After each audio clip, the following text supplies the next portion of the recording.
Hello everyone, and after that നമ്മൾ ഒന്നുകൂടി vegetable printing ചെയ്യാൻ പോവാണ്. അപ്പോൾ എപ്പോഴും നിങ്ങൾ വിചാരിക്കും ഈ പൊട്ടറ്റോ മാത്രമേ ഉള്ളൂ എന്ന്. നെക്സ്റ്റ് ടൈം ഞാൻ ക്യാരറ്റ് ആക്കാം. ഓക്കെ, അപ്പോൾ ഇന്നും വെജിറ്റബിൾ പ്രിൻറ്റിങ്ങിനായിട്ട് പൊട്ടറ്റോ കട്ട് ചെയ്ത് വെക്കുന്നു ആൻഡ് ഡിസൈൻ എടുക്കുന്നു. നമ്മൾ വളരെ സിമ്പിളായിട്ടുള്ള വീഡിയോ ആണ് ചെയ്യുന്നത്, ഡിസൈനാണ് ചെയ്യുന്നത്. അപ്പോൾ അതിനായിട്ട് ഞാൻ ചെയ്യുന്ന പോലെ ഒരു ട്രയാങ്കിൾ വരച്ചെടുക്കണം, അഥവാ ത്രികോണം. അപ്പം 3 സൈഡും ഈക്വൽ ആയിരിക്കണം. അതിന് വേണ്ടിയിട്ടാണ് ഞാൻ ഈ പരാക്രമങ്ങൾ കാണിക്കുന്നത്. ഓക്കെ, സെയിം ആയിട്ട് വരാൻ വേണ്ടി കേട്ടോ. 6 സെൻറ്റിമീറ്റേഴ്സാണ് ഞാൻ എല്ലായിടത്തും എടുക്കുന്നത്. നിങ്ങൾക്കതിപ്പോൾ വേറെ എന്തെങ്കിലും ആക്കാം, എന്നാലും എല്ലായിടത്തും ഒരേ ലെങ്ത് തന്നെ ആയിരിക്കണം. എന്നിട്ട് ഇതുപോലെ ഡിസൈൻ നേരെ വരച്ച് വെക്കുക, എന്നിട്ട് കട്ട് ചെയ്തെടുക്കുക. ഓക്കെ, കട്ട് ചെയ്യുമ്പോൾ ശ്രദ്ധിക്കണം കേട്ടോ, അവനവൻ്റെ കൈയാണ്. നിങ്ങളുടെ കൈയെങ്ങാനും മുറിഞ്ഞ് അവസാനം നിങ്ങൾ ഇത് കണ്ടുകൊണ്ടിരുന്നിട്ട് ആ കൈ മുറിഞ്ഞെന്നും പറഞ്ഞാൽ എൻ്റെ ചാനലെങ്ങാനും ആരെങ്കിലും അൺസബ്സ്ക്രൈബ് ചെയ്താൽ നിങ്ങളോട് ദൈവം പൊറുക്കില്ല. സോറി. ഓക്കെ, എന്നിട്ട് നമ്മൾ ഇതുപോലെ ഡിസൈന് കട്ട് ചെയ്തെടുക്കുകയാണ്. 2 സൈഡിലും സെയിം ആയിട്ട് തന്നെ ഒരു ഇലയുടെ രൂപത്തിൽ. ഓക്കെ, ഒരു ത്രികോണത്തിൽ ഒരു ഇല അതുപോലെയാണ്. ഓക്കെ, ജിയോമെട്രിക്കൽ രീതിയിൽ ഒരു ഇല, അതാണ് നമ്മൾ ഉദ്ദേശിക്കുന്നത്. ഇച്ചിരി സാഹിത്യം കൂടിപ്പോയി. ഓക്കെ, സാരമില്ല.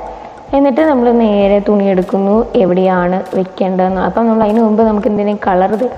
അപ്പം ഞാൻ ഫസ്റ്റ് ചെയ്യുന്ന പോലെ വേണമെങ്കിൽ ഇങ്ങനെ ചെയ്യാം. ഞാനൊരു കളർ ലാഭത്തിന് വേണ്ടിയിട്ട് ചെയ്യുന്ന പരിപാടിയാണ്. അതിലില്ല. ഓക്കെ, അപ്പോൾ അടുത്തൊരെണ്ണം എടുത്ത് വെക്കുക. കളറുള്ളത് തന്നെ യൂസ് ചെയ്യണം കേട്ടോ. നല്ല ചില കളേഴ്സ് ഇങ്ങനെ ഭയങ്കര റഫായിട്ടുണ്ടാവും, അത്ര ലിക്വിഡേ ആയിരിക്കില്ല. അങ്ങനത്തെ യൂസ് ചെയ്ത് കഴിഞ്ഞാൽ പെട്ടെന്നൊന്നും നമുക്ക് കളർ അബ്സോർബ് ചെയ്തെടുക്കില്ല. അപ്പോൾ നിങ്ങൾ നല്ല ഫാബ്രിക് പെയിൻറ് തന്നെ യൂസ് ചെയ്ത് ഇപ്പോൾ കുറേ നാളായിട്ടിരിക്കുന്ന, അതുകൊണ്ടാണ് അത്ര പെർഫെക്റ്റായിട്ട് കിട്ടാത്തത്. ഓക്കെ, എന്നിട്ടിങ്ങനെ കളർ തേച്ച് വയ്ക്കുക. സ്പോഞ്ചിൽ നല്ലോണം അപ്ലൈ ചെയ്യുക. അതിലില്ലാത്തതുകൊണ്ടാണ് കേട്ടോ ഞാൻ ഈ കണ്ട പരാക്രമങ്ങളൊക്കെ കാണിക്കുന്നത്. അതിലുണ്ടെങ്കിൽ നേരെ കമത്തും ഞാൻ, ഇതിലില്ല. അതുകൊണ്ടാണ് ഈ കമ്പും കോലുമൊക്കെ എടുത്ത് തോണ്ടുന്നത്. ഇതിലുണ്ടെങ്കിൽ ഞാൻ നേരെ അതങ്ങ് കമത്തു. ഓക്കെ, എന്നിട്ട് നമ്മൾ എപ്പോഴും ചെയ്യുന്ന പോലെ തന്നെ ആ സ്പോഞ്ചിലോട്ട് നന്നായിട്ടൊന്ന് പ്രസ് ചെയ്തിട്ട് എവിടെയാണോ തുണിയിൽ ചെയ്യേണ്ടത് തുണി എടുത്ത് വെക്കുക. എന്നിട്ട് നന്നായിട്ടൊന്ന് പ്രസ് ചെയ്ത് കൊടുക്കുക. ഓക്കെ, ഞാൻ നന്നായിട്ട് പ്രസ് ചെയ്യുമ്പം ക്യാമറ ചെറുതായിട്ട് അനങ്ങുന്നുണ്ട്. ഇത് ചെയ്യാനല്ല ഞാൻ തന്നെ നോക്കണ്ടേ, ക്യാമറയും ഞാൻ നോക്കണം, ഡിസൈനിങ് ഞാൻ നോക്കണം. അതിൻ്റെ ഒരു ചെറിയ പ്രശ്നമാണ്. ഓക്കെ, നിങ്ങളൊന്ന് ക്ഷമിക്കുക. ഞാനിപ്പോൾ ഈ ചെയ്യുന്ന റൗണ്ടിൽ ഡിസൈൻസ് ഇങ്ങനെ കുത്തിവെക്കാം. നിങ്ങൾക്കതിപ്പോൾ വേറെ എന്തെങ്കിലും രീതിയിലാക്കണമെങ്കിൽ ആക്കിക്കോ. ഞാൻ ഈ ആക്കുന്നത് ഒരു ലാസ്റ്റ് എൻഡിൽ നമുക്ക് കാണാം എന്തായിരിക്കും വരുന്നത്.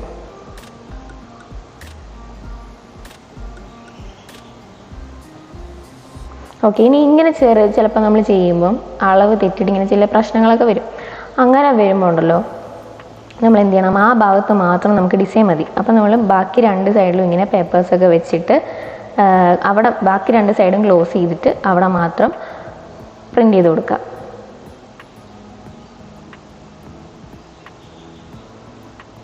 ഓക്കെ, അപ്പോൾ കറക്റ്റായിട്ട് വെച്ചത് കറക്റ്റായിട്ട് വരും. ഇത് അത്ര പെർഫെക്റ്റ് ആയില്ല, അതുകൊണ്ട് ചെറിയൊരു ഡീവിയേഷൻ ഉണ്ട്. ഇനി നമ്മൾ നേരത്തെ ചെയ്ത ഡിസൈനിൽ ഇങ്ങനെ തിരിച്ച് വെക്കുക.